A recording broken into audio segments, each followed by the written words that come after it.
Mas Diajeng dan Netralis dimanapun Anda berada. Jumpa lagi bersama kami di podcast Cedik Geni. Tentunya masih bersama dengan saya, Rina Prameswari, dan rekan saya Pito Suparsono. Dan yang di sana ada Budi Bintaro.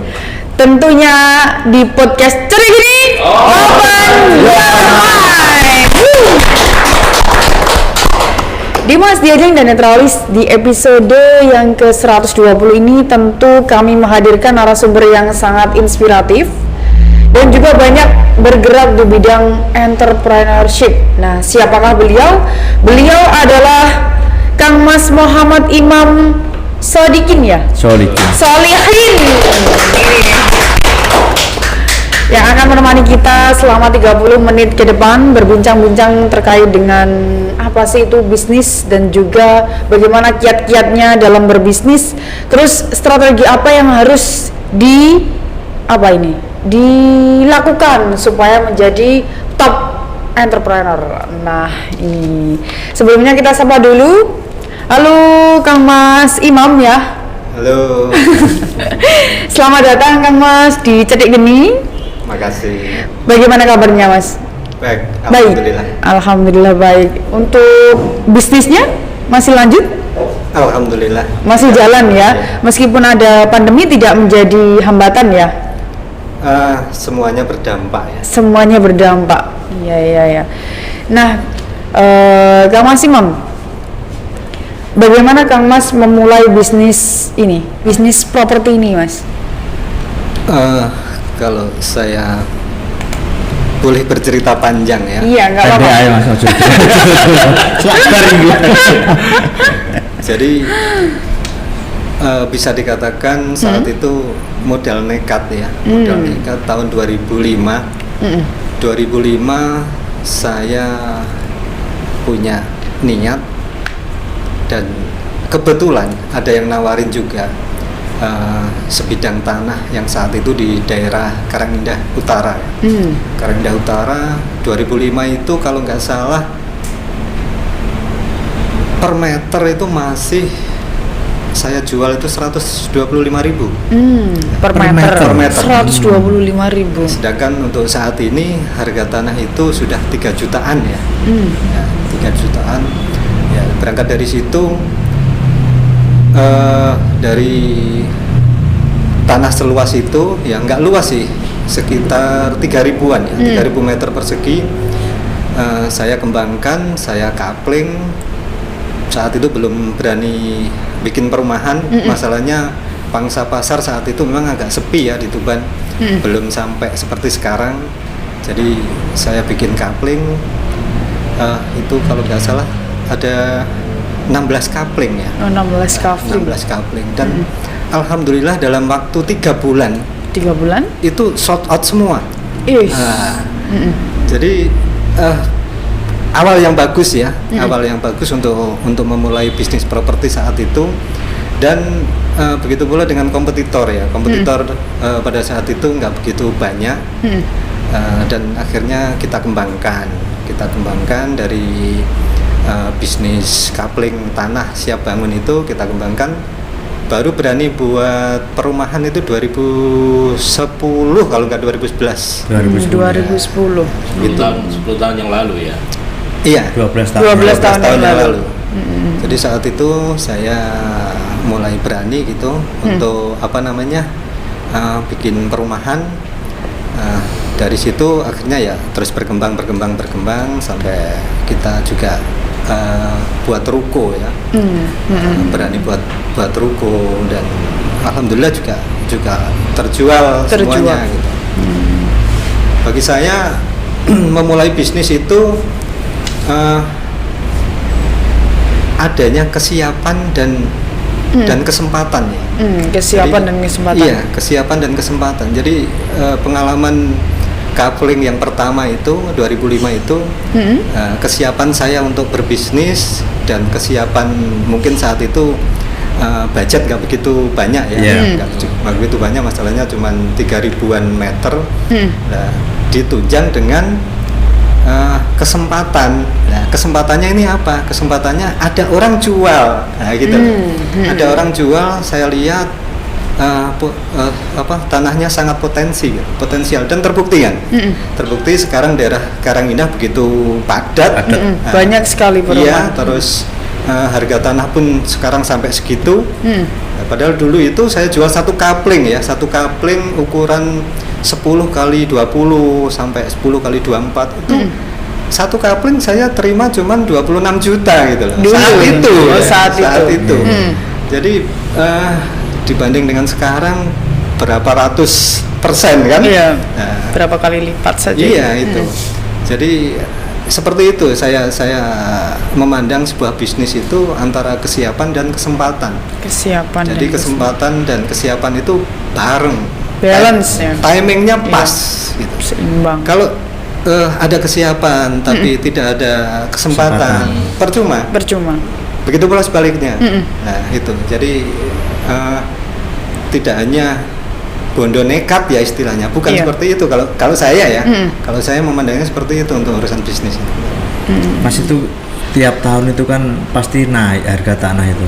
Iya. Itu kira-kira apa yang membuat naik? Sekarang kan luar biasa sekali, naiknya berkali-kali lipat. Tiap tahun ganti harga, tiap tahun katanya sih nggak naik, cuman ganti harga. Kalau ganti harga berarti bisa berkali lipat.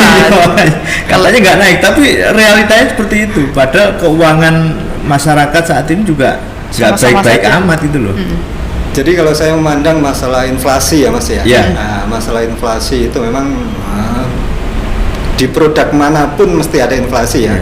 Apalagi tanah itu. Apalagi tanah di sisi lain tanah itu semakin lama kan semakin sempit. Nah, jadi ilmu ekonomi ya yang kita pakai ya. Semakin langka barang, semakin langka produk, jadi harganya kan juga Harga semakin semakin tinggi. mahal. Mungkin fantastis Seperti juga itu ya. Ya mungkin istilahnya ganti harga ya pas juga sih. Ya pas juga. Kalau naik itu masih Nggak gitunya, kalau dulu kan luas rumah rata-rata kan ya 10 kali 20 kan Kali 20. luas lahannya. Iya. Nah sekarang 100 meter persegi itu sudah jadi rumah dan harganya juga mahal gitu. Iya. Seharga rumah yang 10-20 tadi. Rata-rata 6 kali 12 ya. Iya. Jadi mungkin saat ini kita dipacu ya untuk kreatif.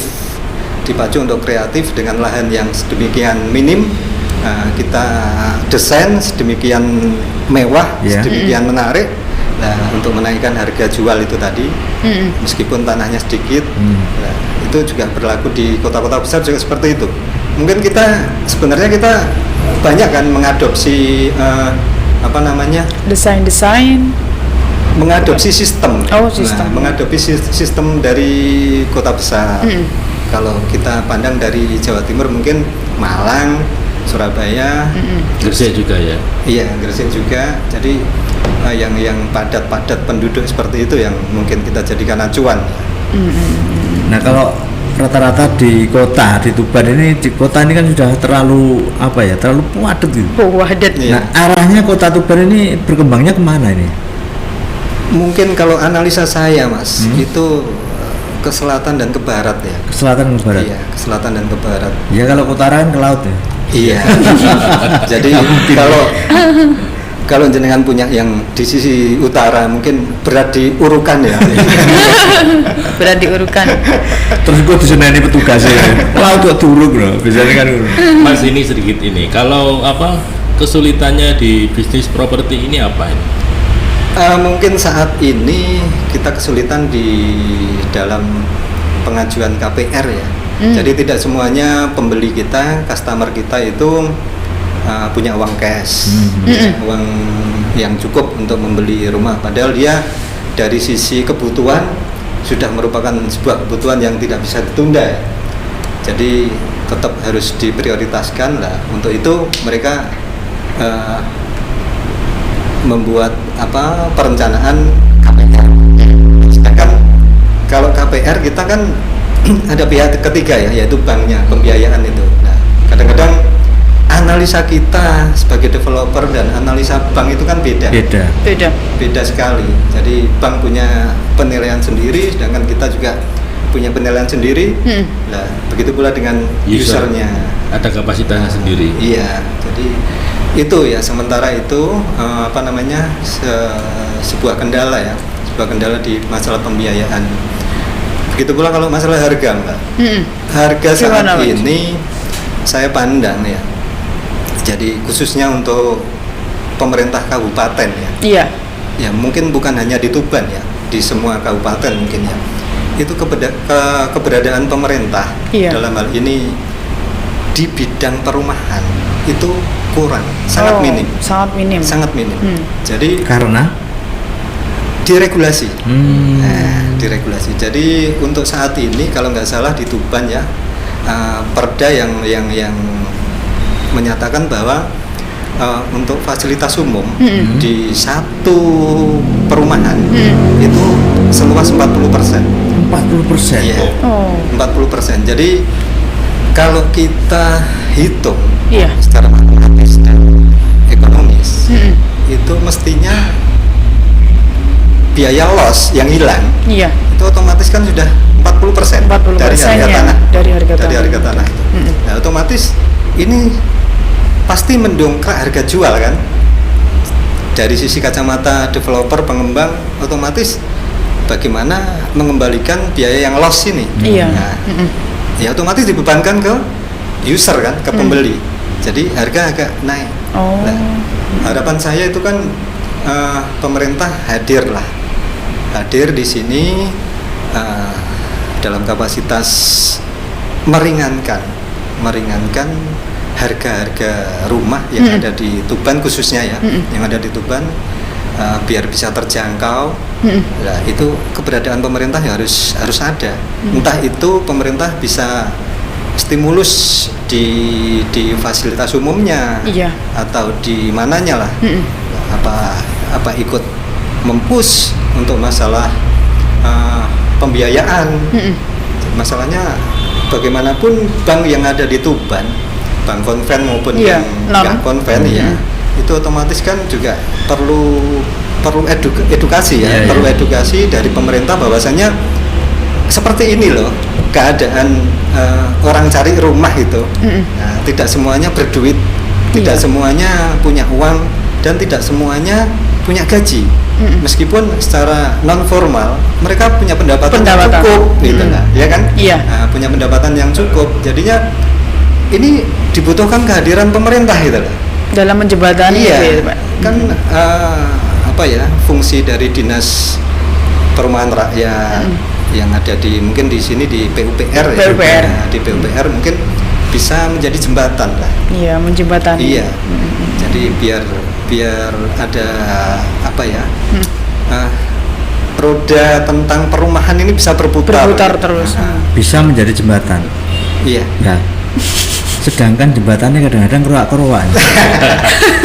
Dia caranya kuat gitu. Paling nggak mendampingi lah. Berarti sejauh Dari ini jembatan bisa ini keluar. belum ada campur tangan sama sekali. Saya lihat belum, Mbak. Belum ada. Ya, saya lihat belum, cuman kita acuan pada regulasi yang ada, yang secara apa garis besarnya yaitulah beban dari kita 40% tadi itu. Nah, pertimbangannya Misal- apa kira-kira? iya. Pemerintah kok bikin peraturan 40% seperti itu, ya? 40%. Analisanya dari mana? Iya. Bukan analisa ya, itu turunan dari undang-undang ya. Oh. Turunan dari undang-undang. Iya. Cuman kalau saya lihat yang di undang-undang di Kementerian PUPR, Iya. kalau saya lihat itu sebenarnya ada multi tafsir. Iya. Jadi 40% itu bukan keseluruhan dari tanggungan developer, tapi ruang terbuka umum yang per unitnya ini ada, katakanlah luas 100 meter persegi, terus bangunannya luas 60, Ya. ada sisa 40 meter persegi. Betul. Ini ruang terbuka. Nah, ini nggak dihitung sama Pemda, Oh. nggak dihitung. Padahal ini ruang terbuka hijau. Mungkin Iya. kalkulatornya rusak, makanya kan nggak bisa Ya, ngitung nih. mungkin Iya. baterainya habis. Habis. Iya, mungkin baterainya habis. Nggak tak tukok nih. Paling nggak lepas lah baterainya. Mas, tapi untuk perizinan sendiri nggak susah-susah amat loh kalau di Tuban sendiri. Mungkin alhamdulillah selama ini nggak begitu ya, nggak begitu susah, dan selama prosedural itu ACC mudah. Cuman kita ya itu tadi lah, beban berat kita di kehilangan 40% itu. Misalnya nih, Mas Imam, kalau tentu kan yang di bagian lapangan ini lebih paham teknisnya nih daripada pemerintahan. Misalnya kalau kita tidak memberikan legalitas sepenuhnya, sertifikat maksudnya luas tanah yang dimiliki oleh developer kepada pemerintah gitu, bisa nggak diakali misalnya? Dalam perizinan itu ada set plan, Mbak. Ya, jadi set plan itu rencana denah.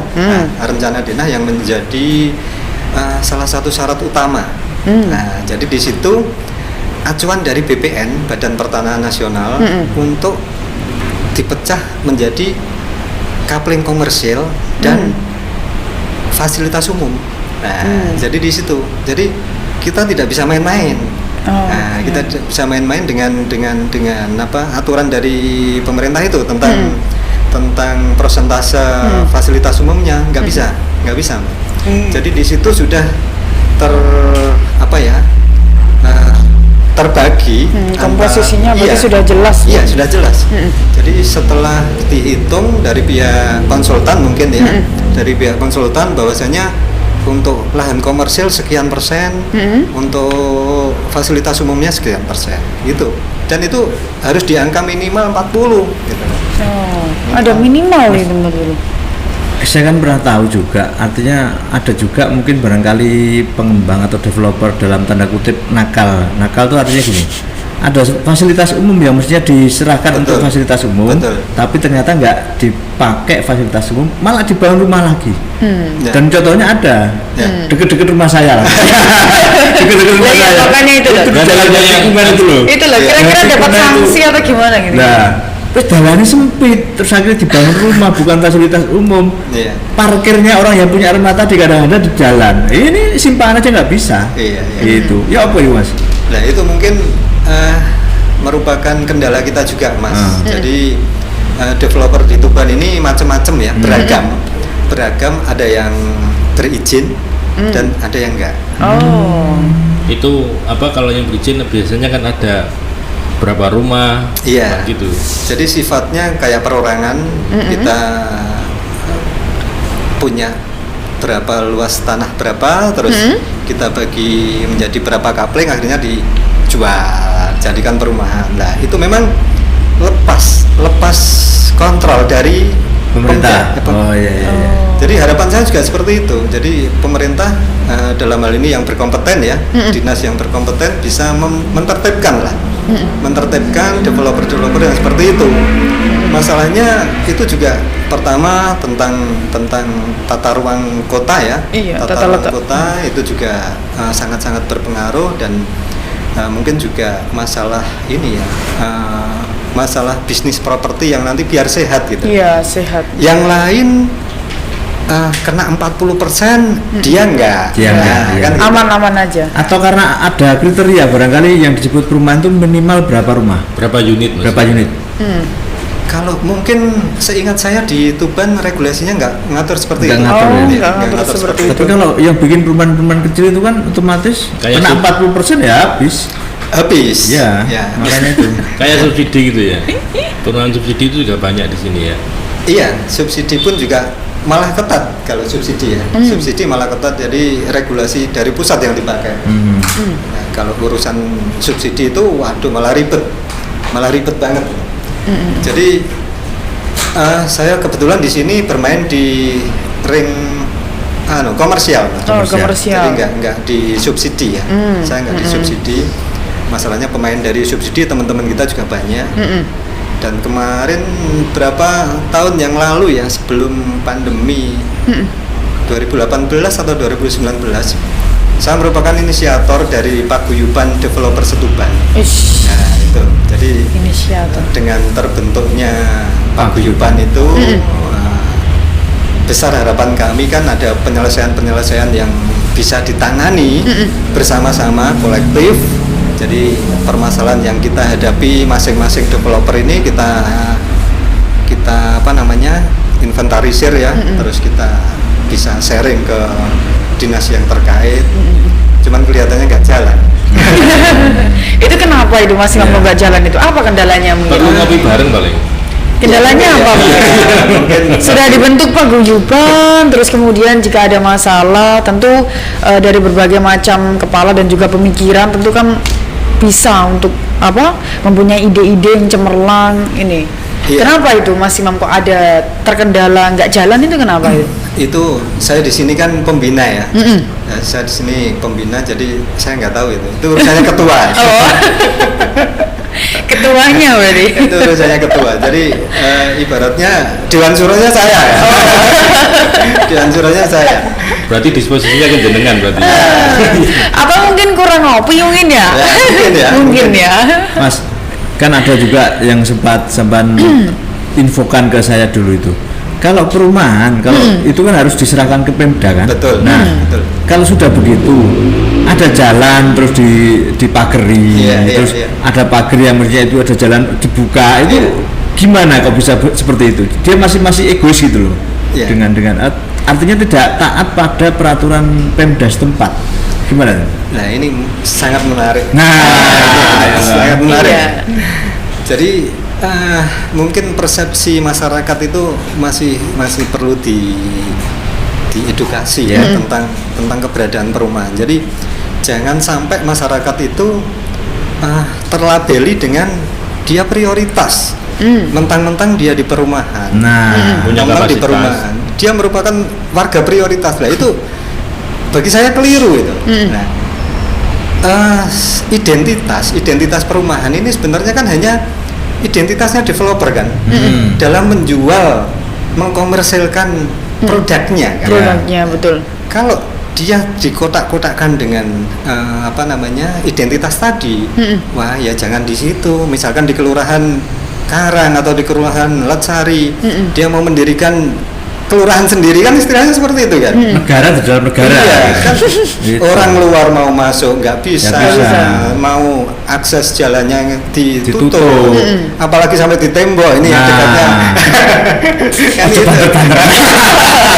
Nah, ini Enaknya gitu demo iya. Saya harap ini juga keberadaan pemerintah sangat Nah. diperlukan gitu loh. Turun Saya masih tangan, ingat, Pak. jenengan juga menyampaikan dulu pernah ada janji dari katakanlah pemimpin daerah lah Iya. di Tuban. Itu Iya. gimana janjinya? Katanya membantu penyelesaian masalah itu gitu loh. Lah itu juga saya nggak tahu. Coba di WA aja. Berarti belum tertangani berarti, belum tertangani. Atau kamu begitu politisi ketika di awal membantu, ketika sudah jadi ndak ini? Manis di awal. WA-nya Pahit ya. mati. Maka datanya nggak diisi. Yo desain itu. Nggak, artinya masih ini kan juga pengalaman di politisi juga kan. Iya. Sudah 10 tahun ya atau 2 periode barangkali di Iya. politik ya. Iya. Itu gimana kalau menurut Mas Imam? Mestinya kan bisa merubah. Politik itu kan bisa merubah sesuatu itu jadi lebih asik gitu loh. Iya, betul. Jadi kalau kita berperspektif pada perumahan ya, tentang perumahan ini dalam hal ini tentang kayak penutupan jalan, kayak ada portal, itu sebenarnya saya juga sangat tidak setuju.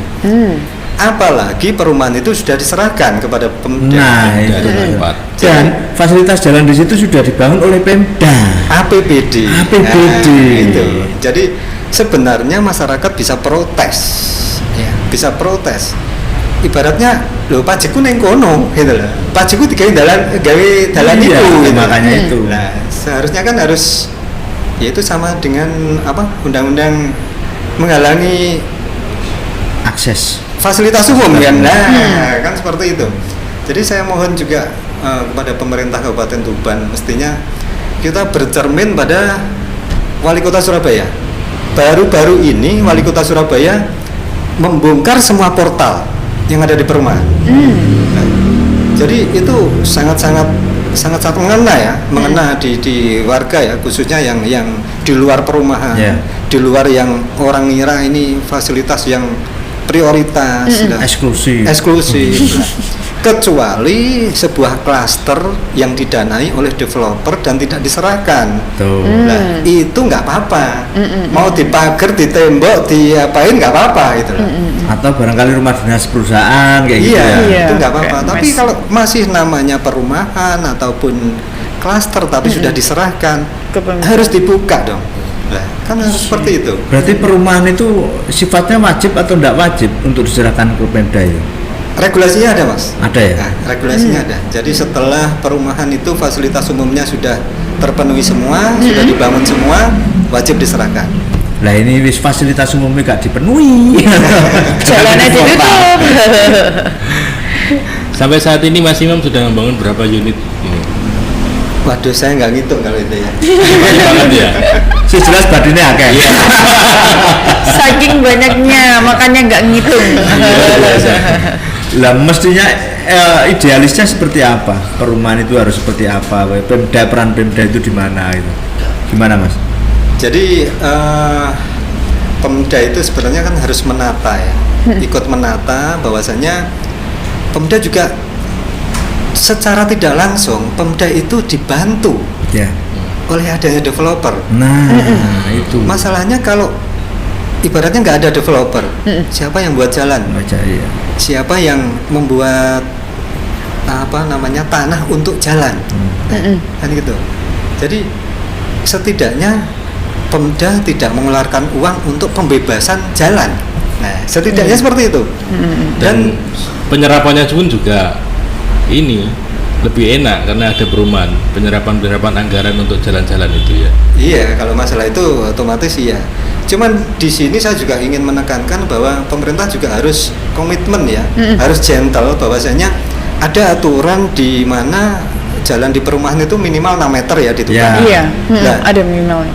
pemerintah dalam hal ini dinas PUPR ya harus konsekuen dengan nantinya kalau sudah diserahkan juga membangun selebar 6 meter, 6 meter. gitu. Kadang-kadang dinyang, ditawar sama pemerintah. Padahal orang sing dodol kok. Lah, iya. Si dodol sopo Mas, dinyang terus. ini nanti 4 meter aja ya loh. Kita sesuaikan dengan jalan desa. Waduh, lah terus yang 2 meter ikut siapa, Pak? Nah, kan juga itu harus itu ikut kan tetangga sebelah. Diganti tulisannya. ya itu wujud komitmen pemerintah lah. Artinya sampai detik ini belum ada itu komitmen itu. Yang namanya Ya itu. mungkin ada ya Mas, cuman belum menyeluruh ya. Ya jelas yang dirasakan Mas Imam belum ada kehadiran. Belum ada. Belum ada. Belum ada. Sama kalau gitu saya juga belum ada. Oke Rina, barangkali untuk closing statement. Iya. Mungkin ada closing statement untuk Dimas Diajeng dan Netralis, Mas Imam? Mungkin jangan takut untuk berbisnis ya. Nah, jangan takut untuk jangan bisnis. takut untuk berbisnis, soalnya bagaimanapun ke depan itu kehidupan kita semakin susah. Lah, Mosok sih?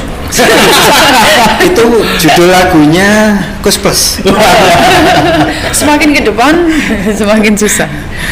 Nah itu untuk terutama untuk kaula muda ya, kaula muda untuk biar tidak mindsetnya itu jadi pegawai lah. Pegawai korporat ya. Iya, otomatis harus berwira swasta lah. Wira swasta itu merdeka kok. Iya. Enak. Enak. Nggak usah takut. Versi enaknya yang dibilang. Gak enak sekali.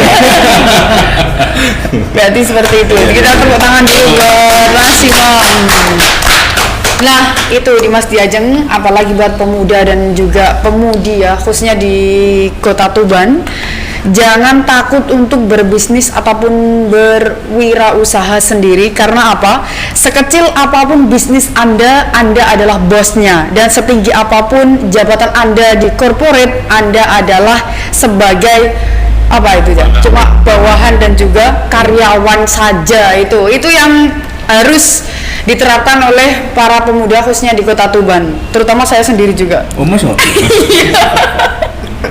Lu sudah usaha kan?